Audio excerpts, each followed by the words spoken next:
Many people are stepping through life believing that their story will always hold them back in some way.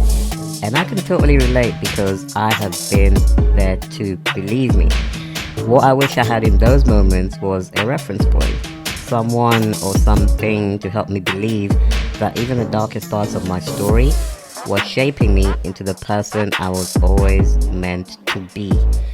Nowadays, as a international speaker, entrepreneur, and husband to the most amazing woman, I've made it my mission to help you own your story so that you can live a life of impact, influence, and inspiration.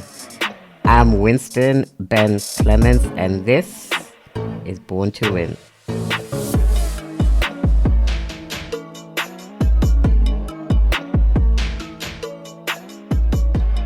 Hey, it is that time of the week. Welcome to episode 3 of the Born to Win podcast. And honestly, guys, I must start by giving a massive shout out and just appreciation to everyone who reached out to me with words of, support, prayers, encouragement after listening to episode 2. So episode 2 was it was a tough episode for me to put together. I was discussing grief and I was exploring a situation that it's actually ongoing right now. So I'm not going to say too much in case someone listening to this wants to go back to episode 2. So please do check it out. I was sharing different tips for handling and overcoming grief.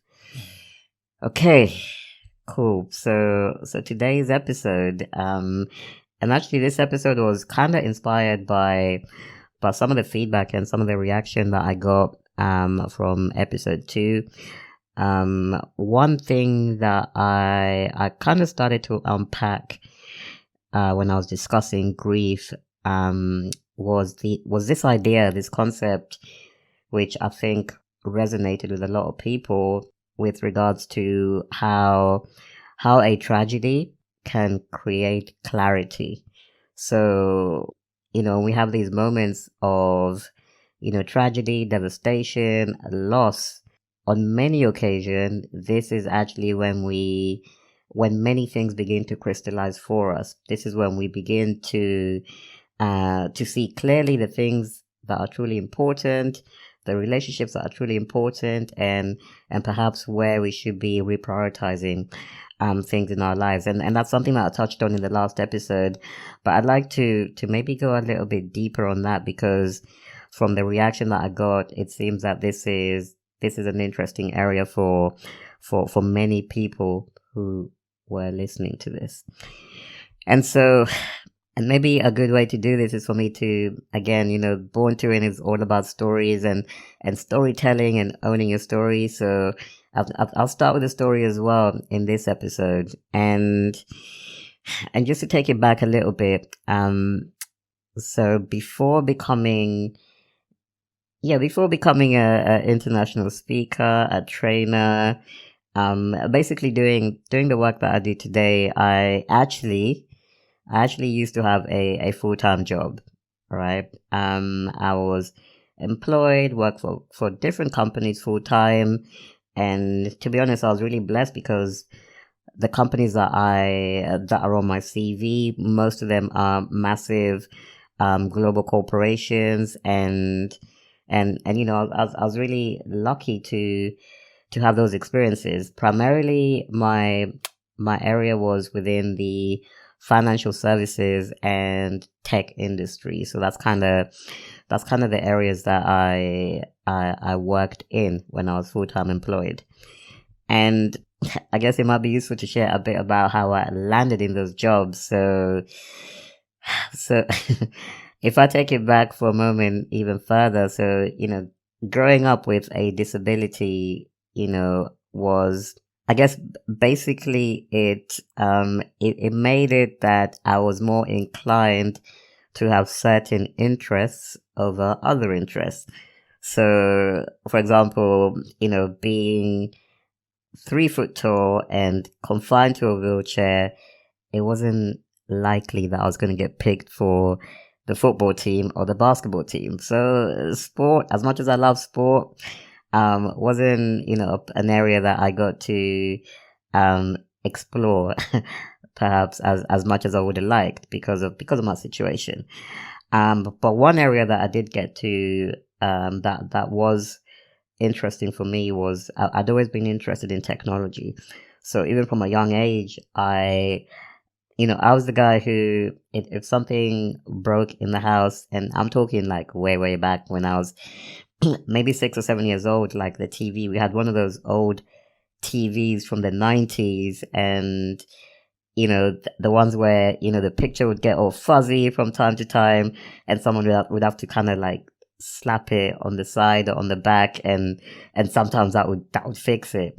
And in those situations, when the slapping didn't work, people would kind of get me to have a look, right? And I'd be like playing around with the aerial, like sometimes I'll try to open it up, but I was just always curious about technology, how things worked, and actually, funny story, my parents used to buy me these remote controlled racing cars, which some of you might relate to.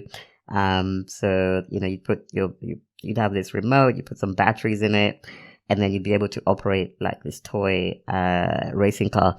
And I guess my parents used to get really annoyed because it used to get to a point where I'd just get curious, and I'd take a screwdriver and I'd open up this really expensive toy with a screwdriver, just because I was interested in how it worked, what was inside, like how did this motor, operate the car, using a remote control. I was just curious about those kind of things.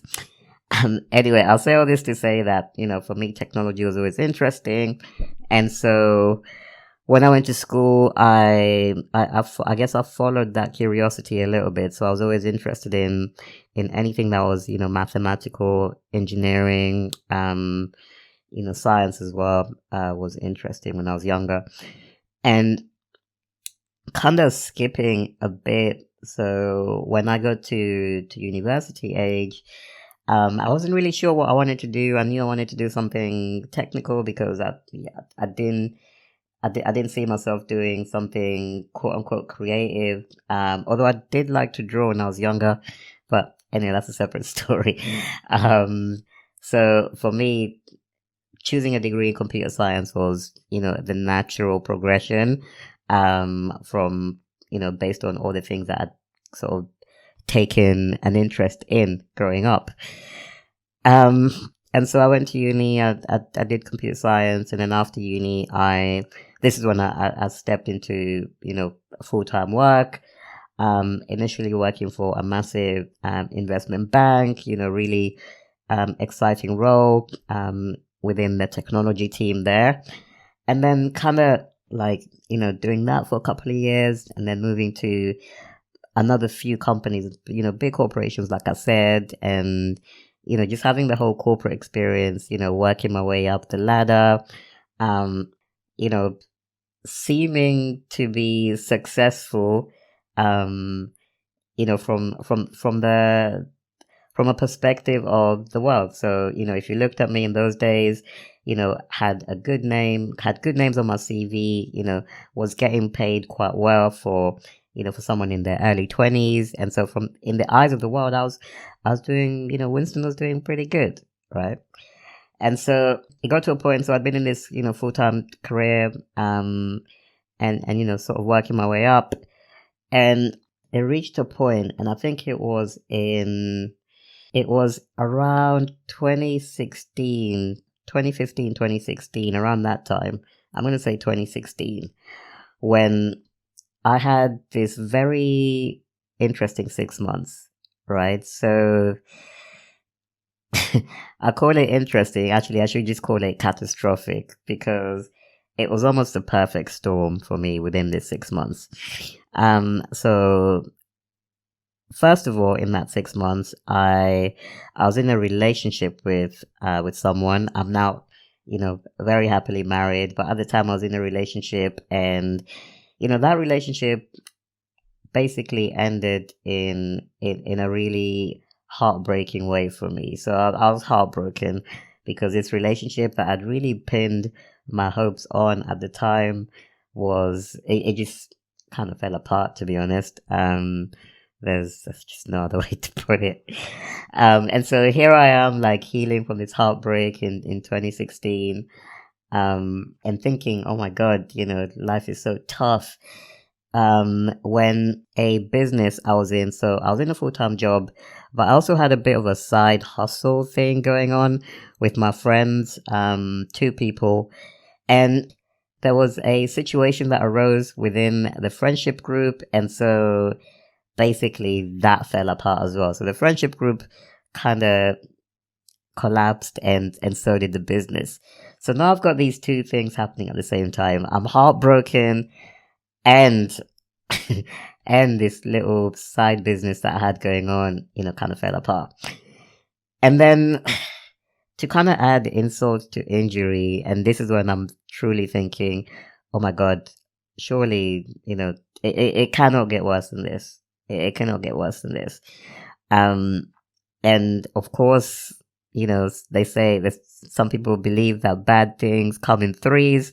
And so the third thing for me was, we had a very difficult situation in my family, because this is actually when my mom got diagnosed with cancer for the first time.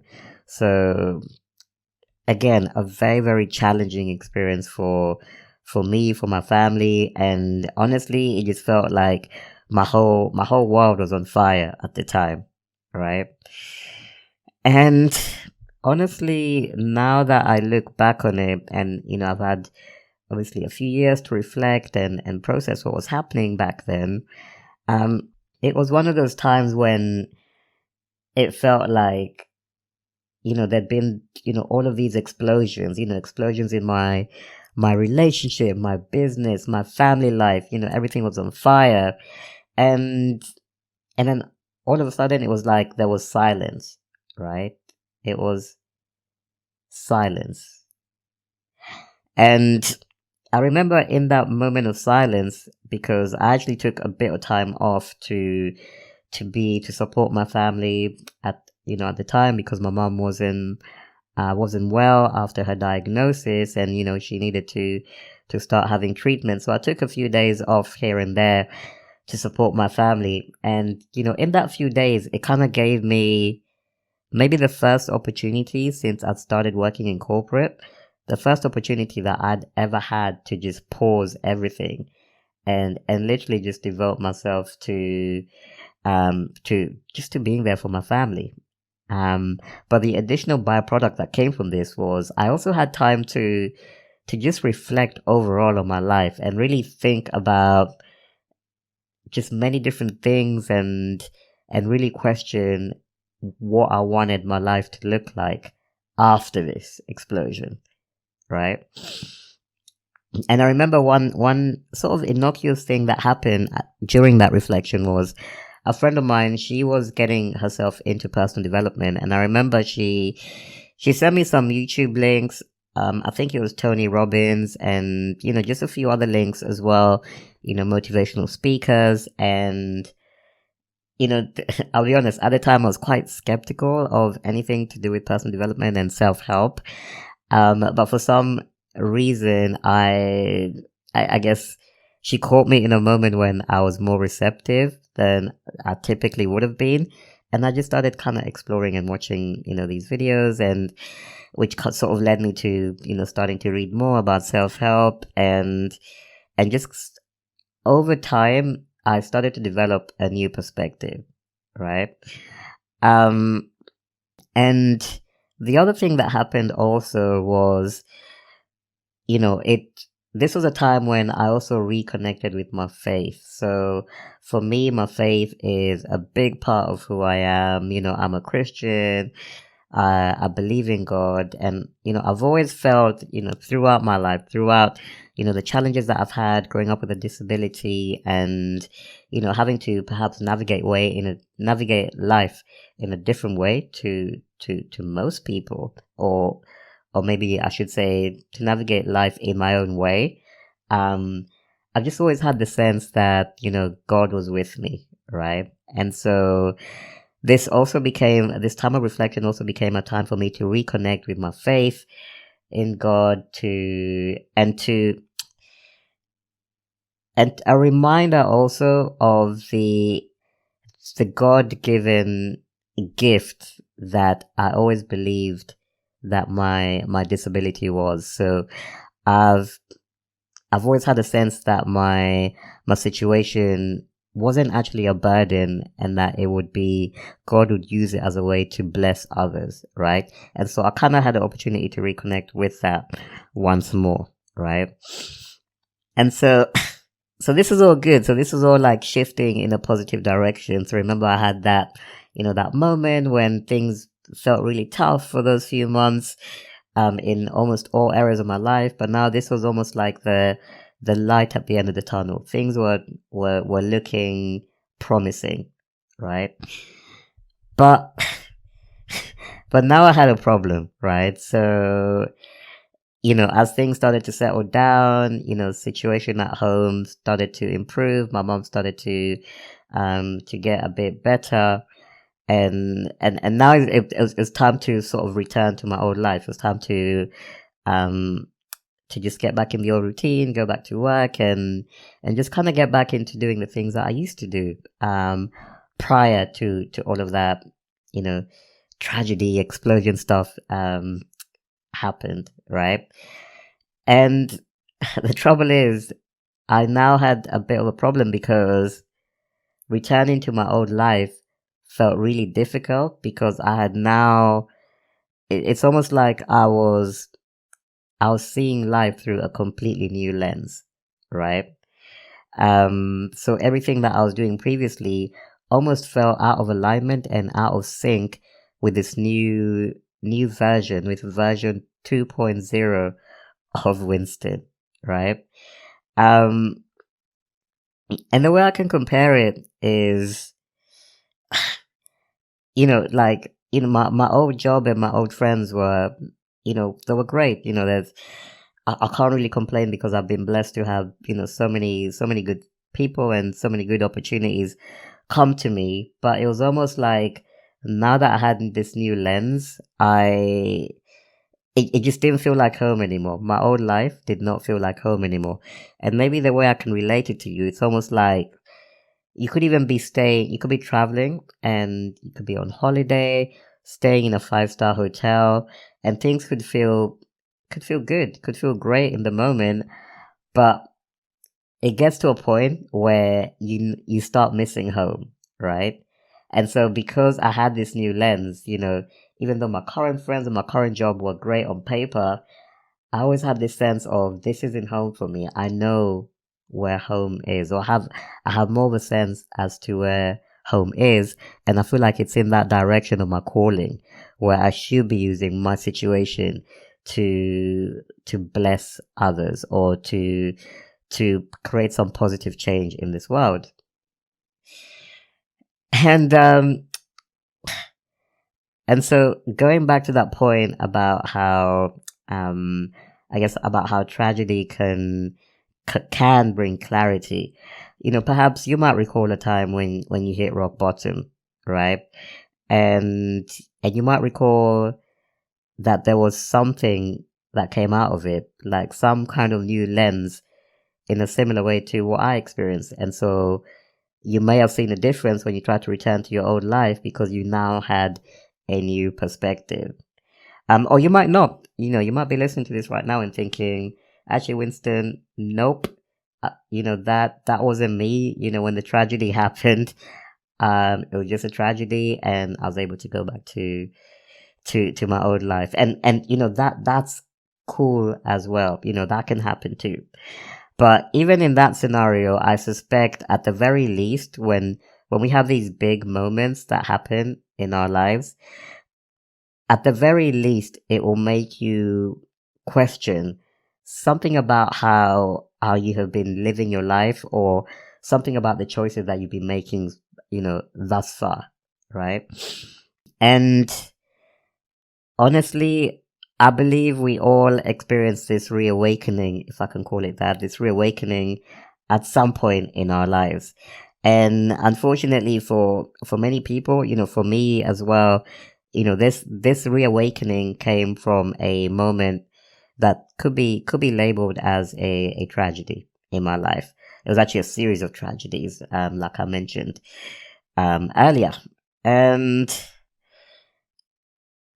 but I don't actually believe that these reawakening moments, or these perspective these moments that give us a change of perspective, I don't believe that they're just confined to tragedy. I believe that they can also be connected to other, sort of big life events, right?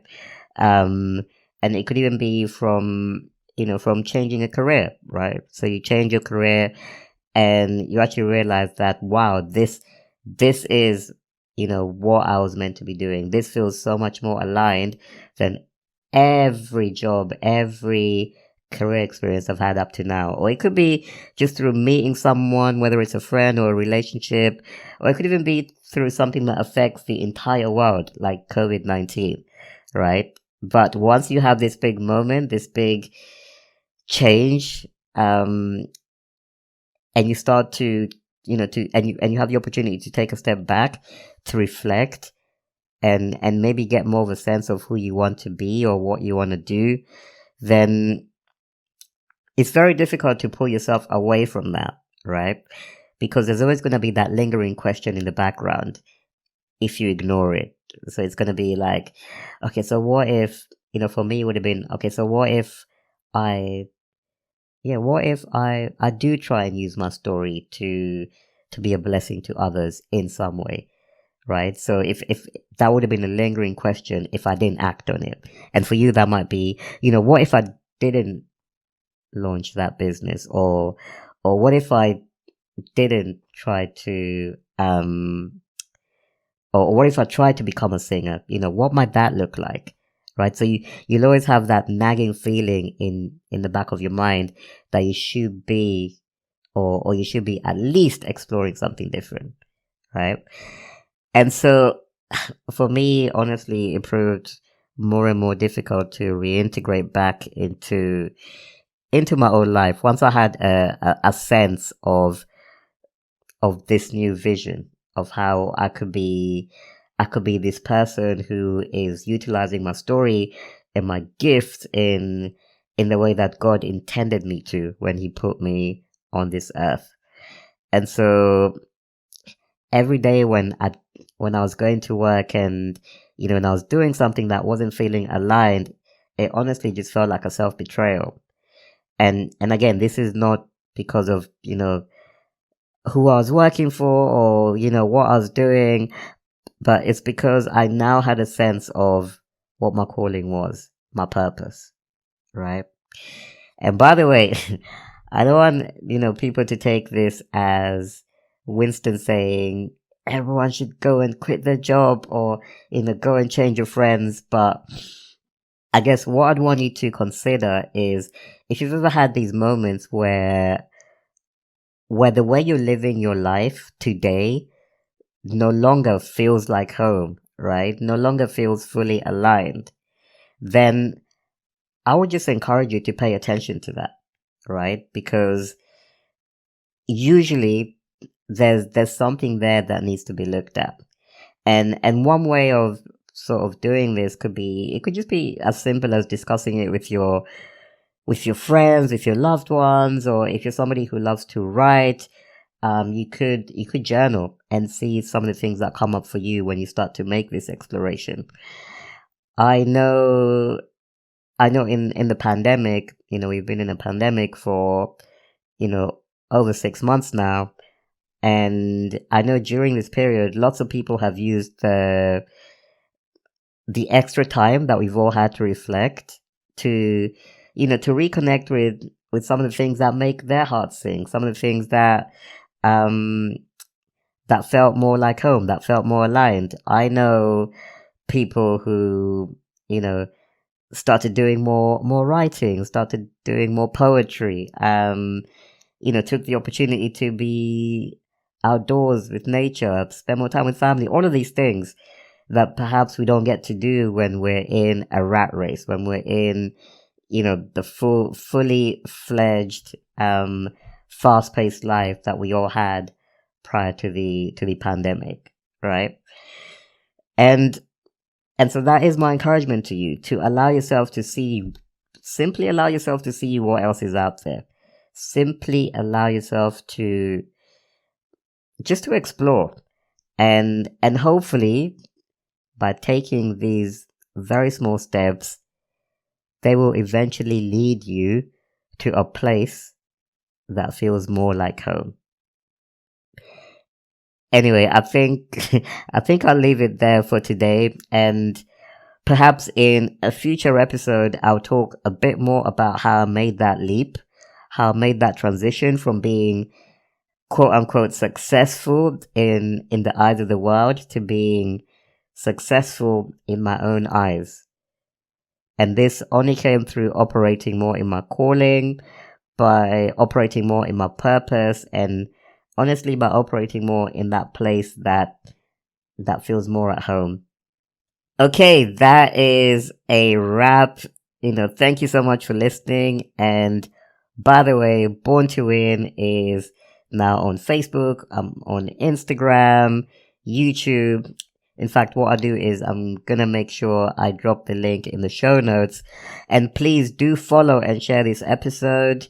If you think you might help somebody in your network, then just share it, subscribe.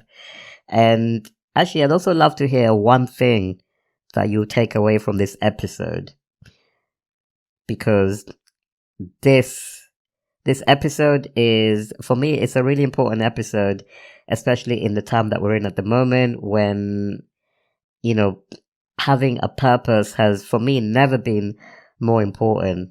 And so I'm hoping that you'll be able to take away at least one thing that will allow you to live that life of impact, of influence, and of inspiration. So please do share anything that came up for you.